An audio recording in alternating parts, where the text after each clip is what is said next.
Welcome to national Telugu media. Suryapet రాష్ట్రవ్యాప్తంగా రాబోయే 72 గంటల్లో అత్యధిక వర్షపాతం కురిసే అవకాశం ఉందన్న వాతావరణ శాఖ హెచ్చరికల నేపథ్యంలో అన్ని జిల్లాల యంత్రాంగాలు అప్రమత్తంగా ఉండి ప్రజలకు ఇబ్బందులు కలగకుండా చూడాలని రాష్ట్ర ముఖ్యమంత్రి రేవంత్ రెడ్డి జిల్లా కలెక్టర్లు, ఎస్పీలను ఆదేశించారు. మంగళవారం ఆయన హైదరాబాదులోని కమాండ్ కంట్రోల్ రూమ్ నుండి అన్ని జిల్లాల కలెక్టర్లు, ఎస్పీలు, అధికారులతో భారీ వర్షాల సూచన నేపథ్యంలో వీడియో కాన్ఫరెన్స్ నిర్వహించారు. రాష్ట్రవ్యాప్తంగా అన్ని జిల్లాల అధికారులు, సిబ్బంది, ప్రజలు రానున్న 72 గంటలు అప్రమత్తంగా ఉండాలని, భారీ వర్షాల కారణంగా ప్రాణనష్టం, ఆస్తి నష్టం జరగడానికి వీలు లేదని చెప్పారు. కుండపోతగా కురిసే వర్షాన్ని సైతం తట్టుకునేలా చర్యలు తీసుకోవాలని ఆదేశించారు. రాష్ట్ర ప్రభుత్వ ప్రధాన కార్యదర్శి రామకృష్ణారావు రానున్న 48 గంటలు, 72 గంటలు, అలాగే ఈ నెల 18వ తేదీ వరకు వివిధ జిల్లాల్లో కురిసేందుకు అవకాశం ఉన్న వర్షపాతం, వాతావరణ శాఖ హెచ్చరికలను వివరించారు.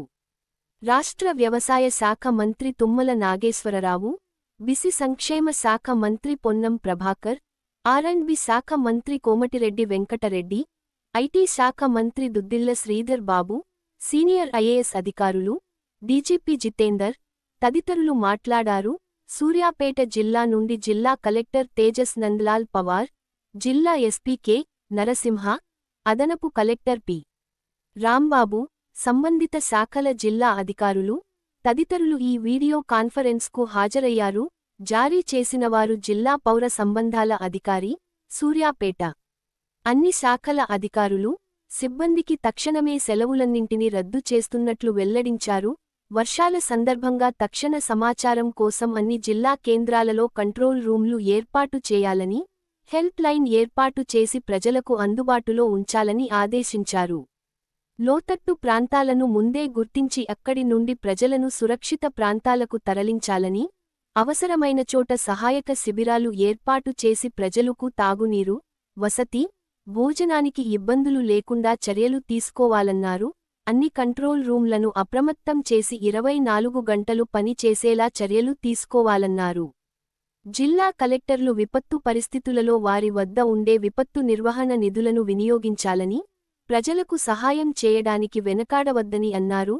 భారీ వర్షాల కారణంగా ఎక్కడైనా విద్యుత్తు అంతరాయం ఏర్పడినా, ట్రాన్స్ఫార్మర్స్, లైన్లు పనిచేయకపోయినా తక్షణమే పునరుద్ధరించేలా మొబైల్ ట్రాన్స్ఫార్మర్లు, జనరేటర్లు సిద్ధంగా ఉంచాలన్నారు.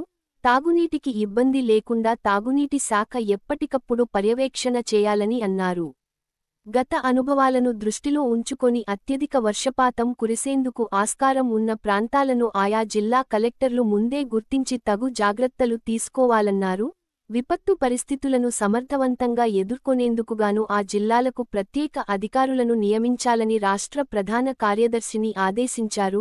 వైద్య ఆరోగ్యశాఖ ఎలాంటి అత్యవసర పరిస్థితినైనా ఎదుర్కొనేందుకు మందులు, చికిత్సలు అందించేందుకు సిద్ధంగా ఉండాలన్నారు.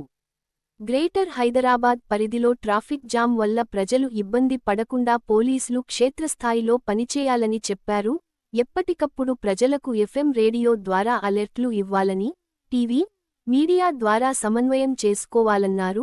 ఎవరైనా ప్రజలను భయపెట్టే తప్పుడు వార్తలు రాస్తే తగు చర్య తీసుకునే విధంగా ఉండాలని, అంతేకాక సరైన సమాచారం ఎప్పటికప్పుడు మీడియాకు అందించేలా చూడాలని సమాచార శాఖను ఆదేశించారు.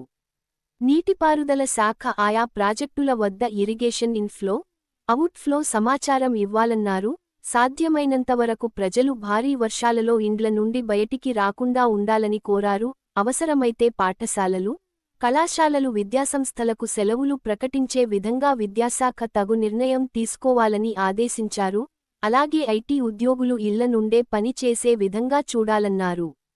ఎన్టీఆర్ఎఫ్, ఎస్డీఆర్ఎఫ్ బృందాలతో సమన్వయం చేసుకోవాలని, అన్ని శాఖలు కలిసికట్టుగా పనిచేసి విపత్తును ఎదుర్కోవాలని సూచించారు. అవసరమైన చోట ప్రజలను సురక్షిత ప్రాంతాలకు తరలించేందుకు ఎయిర్ లిఫ్టింగ్కు సిద్ధం చేసుకోవాలన్నారు. అన్ని జిల్లాలలో టోల్ ఫ్రీ నెంబర్లు ఏర్పాటు చేయాలని తెలిపారు. ఆర్&బి, పంచాయతీరాజ్ రహదారుల కాజ్వేల వద్ద ప్రమాదాలు జరగకుండా హోంగార్డులను, బారికేడ్లను ఏర్పాటు చేసి ప్రజలను అప్రమత్తం చేయాలన్నారు. పొంగి ప్రవహించే వాగులు, వంకలు, లో లెవెల్ బ్రిడ్జిల వద్ద ఎవరు దాటే ప్రయత్నం చేయకుండా కట్టుదిట్టమైన చర్యలు తీసుకోవాలని చెప్పారు. తెగడానికి ఆస్కారం ఉన్న చెరువులు, కుంటలను ముందే గుర్తించి తక్షణమే వాటిని పటిష్టం చేయాలని తెలిపారు.